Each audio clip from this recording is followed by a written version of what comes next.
Welcome to the EP Tech Podcast, where we learn and burn. This is where we turn up the heat on electrophysiology. I'm your host, Luna, a new EP Tech who knows how hard it is to find practical information tailored to the EP world. Each week, we will dive into tools and topics that will help you grow your skills and knowledge. Whether you're scrubbing your first ablation or troubleshooting like a pro, this is the burn you'll actually thank us for. So let's plug in and power up today's episode. Hello, and welcome to the first episode of the EP Tech Podcast. I am Luna, your host, and I recently graduated Loma Linda University with an Associates of Science in Cardiac Electrophysiology Technology, and this episode is especially personal. Before stepping into scrubs, I spent the last 9 years in healthcare. I worked behind the scenes in authorizations, insurance verification, admissions, pre-reg, and procedure scheduling. For the past 2.5 years, I was deep in the world of scheduling for cath and EP. Curiosity, however, got the best of me. I wandered down into the lab and started asking questions. What does that wire do? What is that monitor showing? Suddenly, a spark ignited inside of me. I fell in love with the world of EP, the pace, the precision, and purpose. So I made the leap to go from non-clinical to clinical. In this episode, we will talk about what electrophysiology is and why it matters, the transition from desk to scrubs, the challenges and self-doubt to the unexpected joys, and how to find your way when you're starting from a completely different field. All right, let's plug in, scrub up, and talk electrophysiology. So what is EP? EP is the study of the heart's electrical system.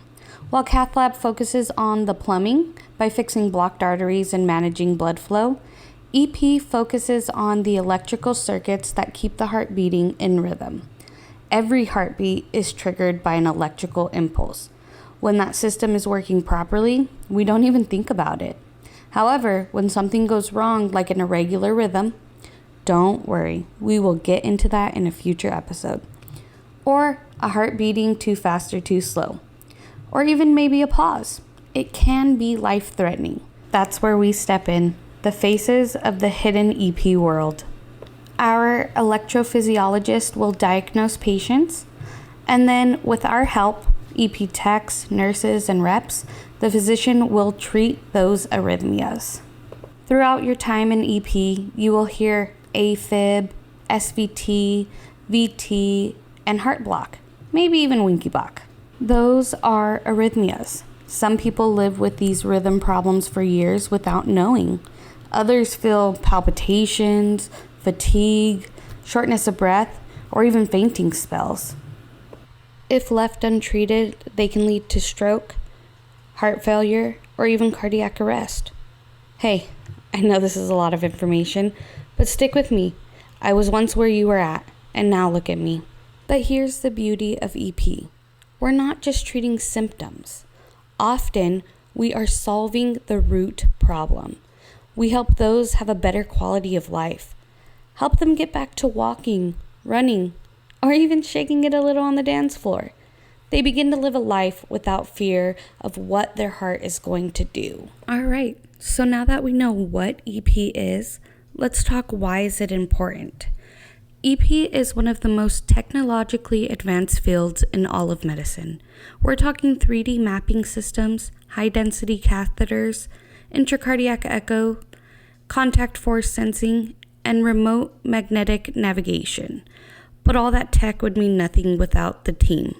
Doctors, techs, nurses, device reps. It's a multidisciplinary orchestra.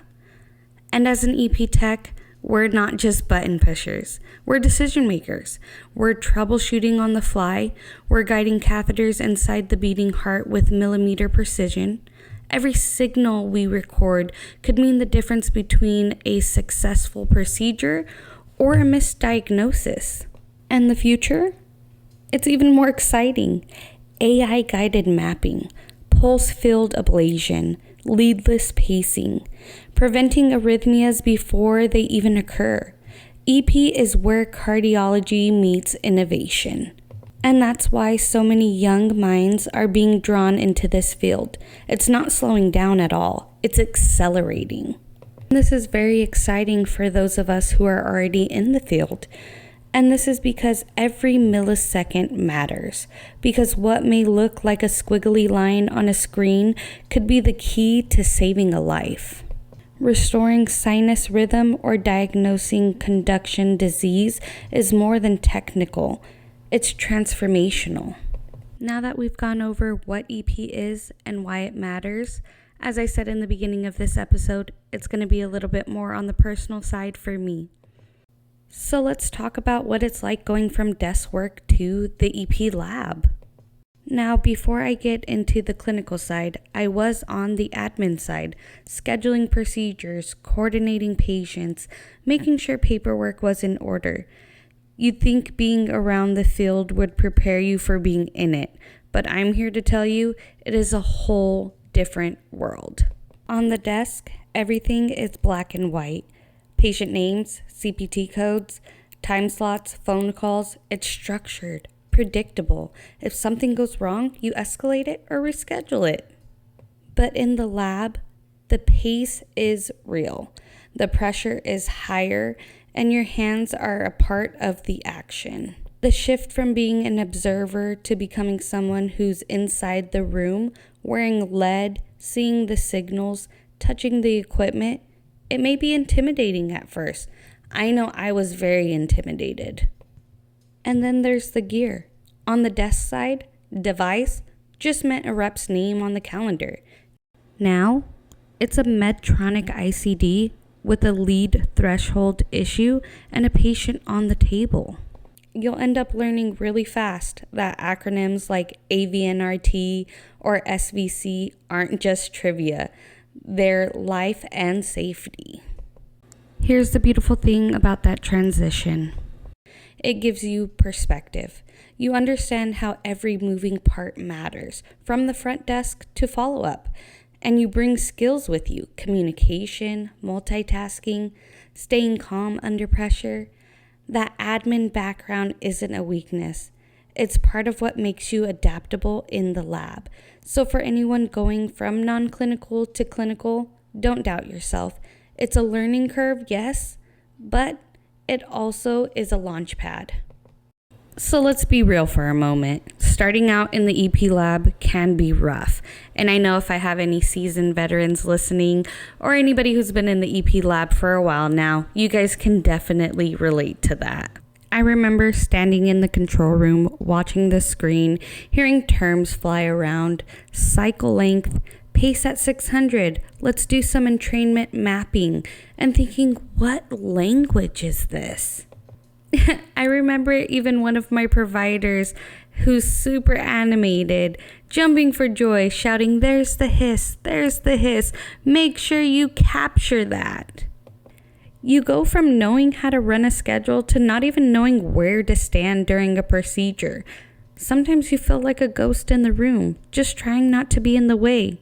You're not sure if you should ask questions, constantly wondering if you're screwing something up just by being there. Oh, and the imposter syndrome that you may feel. Everyone around you seems to know exactly what's going on. They can identify flutter circuits by looking at a fractionated mess of squiggles. And let me tell you, there's a lot of squiggles. But you're just sitting here trying to remember which catheter is in the CS. But here's the secret.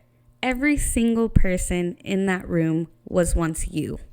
They didn't know what those squiggles meant either. They didn't know how to troubleshoot the stimulator. They didn't know how to recognize a T-wave oversense. The thing is, you'll make mistakes. You'll feel slow. You'll mislabel something or grab the wrong cable. And yeah, people might get frustrated. That's normal. But the good ones, the techs, the doctors, the nurses who remember what it's like to be new, they'll teach you.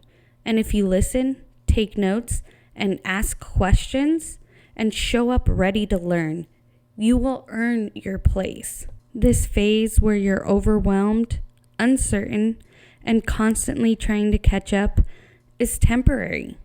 What matters is how you push through it. And then, after all of that is said and done, something shifts. You're in the lab one day, and instead of standing back, you're stepping forward. You anticipate which cable they need. You label the electrograms before someone asks. You understand what burst pacing from the RV apex actually means. Not just the words, but why. That's when you realize you're not just surviving anymore. You're actually contributing. The joy in electrophysiology doesn't just come from the technology.